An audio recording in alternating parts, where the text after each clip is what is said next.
Hi అండి, అందరికీ నమస్తే. నా పేరు హనుమ. మాది గ్రామం కేపీగూడెం అని గుంటూరు జిల్లా పల్నాడు, ప్రజెంట్ పల్నాడు జిల్లాలో ఉంది. వెల్దుర్తి మండలం పల్నాడులో ఉండే ఈ గ్రామం. ఎప్పుడు కూడా చూస్తున్నారు కదా, ఇది చెరువు అండి. దీని పేరు పొర్లు కుంట అని అంటారు. పెద్ద చెరువు, ఎప్పుడు వాటర్తో కళకళలాడుతూ ఉండేది చెరువు. పొర్లు కుంట, పొర్లుద్ది అనమాట. వాటర్ నిండిన తర్వాత పొర్లుతూ ఉంటుంది. దీని పేరు అందుకనే పొర్లు కుంట అని పెట్టారు. ఎప్పుడు వాటర్తో కళకళలాడుతూ ఉండేది. ఈ సంవత్సరం ఎల్నినో పుణ్యమా అని ఎండిపోయింది, ఏం లేదనమాట. ఖాళీగా కనబడతా ఉంది. ఏదో చిన్న పక్షులు తాగడానికి చిన్నపాటి కొద్దిగా వాటర్ ఉన్నాయి అంతే.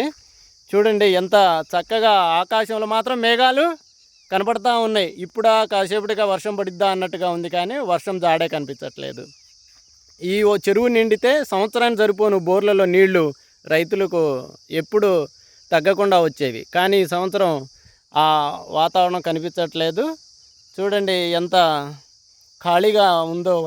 వర్షం లేక పెద్ద చెరువు అన్నమాట. చాలా లోతుండేది. చాలా నిండు కుండలా, సాగర్ ఎలా, నది ఎలా కట్ట కడితే ఎలా ఉంటుందో అలా నిండు కుండలా ఉండేదన్నమాట చెరువు.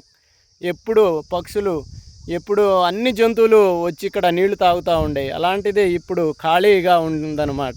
ఈ సంవత్సరం వర్షాలు లేకపోవడంతో పంటలు పండుతాయా పండవా అని కూడా రైతులు తర్జన భర్జన అవుతూ ఉన్నారు.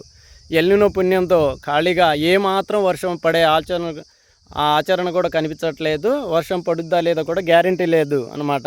చూడండి ఖాళీగా ఉంది. ఇలాంటి చెరువులు ఎన్నో ఖాళీగా ఉన్నాయి ఈ సంవత్సరం నిండక. అలాగే మీ చెరువులు ఎలా ఉన్నాయి? మీ చెరువులో నిండినయా లేదా అని ఒకసారి కామెంట్ చేయండి. Thank you for all.